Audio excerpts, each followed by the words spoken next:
بسم اللہ الرحمن الرحیم اقرأ باسم ربک الذی خلق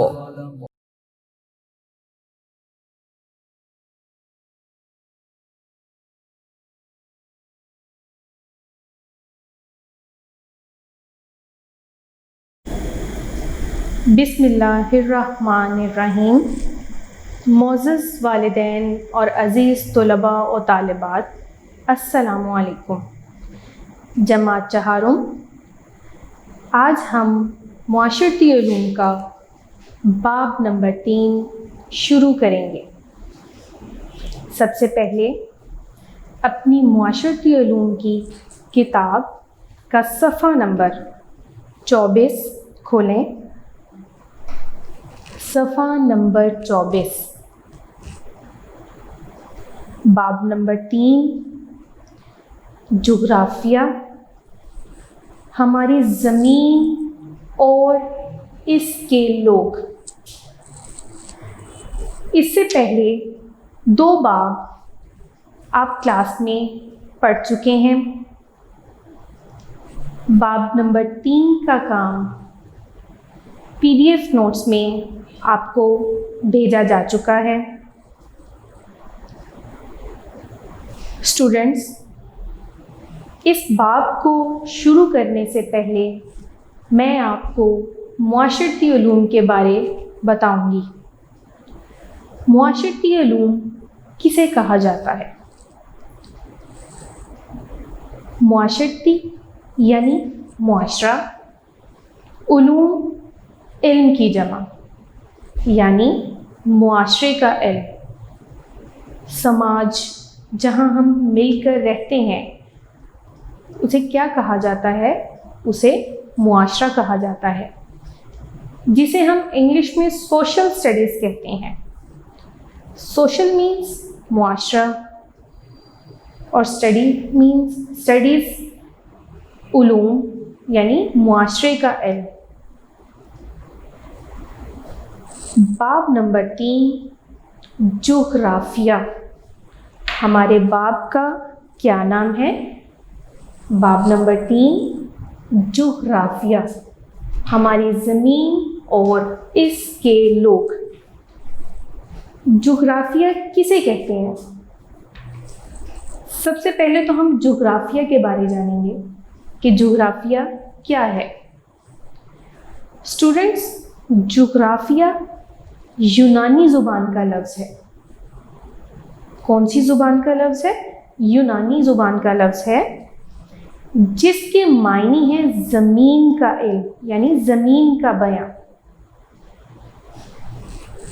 آپ دیکھ سکتے ہیں یہ وہ علم ہے جس میں زمین، اس کی خصوصیات، باشندوں اور اس کے نقوش کا مطالعہ کیا جاتا ہے۔ باشندوں یعنی جو رہنے والے ہیں۔ باشندے کنہیں کہا جاتا ہے؟ رہنے والوں کو۔ اور نقوش یعنی اس کی سطح کیسی ہے، جیسے کہیں پہاڑ ہیں، کہیں میدان ہے، اس طرح نقوش یعنی یہ سطح سمندر سے کتنی بلندی پر ہے اور کتنی گہرائی پر ہے، یہ سب زمین کے نقوش میں آ جاتا ہے۔ اور خصوصیات یعنی اس کی کیا خوبی ہے۔ جغرافیہ زمین کا بیان ہے۔ یہ وہ علم ہے جس میں زمین، اس کی خصوصیات، باشندوں اور اس کے نقوش کا مطالعہ کیا جاتا ہے۔ اب ہم اپنا پہلے دن کا کام شروع کرتے ہیں، جو کہ پڑھائی ہے۔ میں امید کرتی ہوں جیسے جیسے میں پڑھوں گی آپ فنگر ساتھ رکھ کے پڑھیں گے اور اپنے سامنے کتاب اور PDF نوٹس کھول کے رکھیں گے تاکہ آپ کو سمجھنے میں آسانی رہے۔ شروع کرتے ہیں۔ جغرافیہ، ہماری زمین اور اس کے لوگ۔ ہمارے پیارے وطن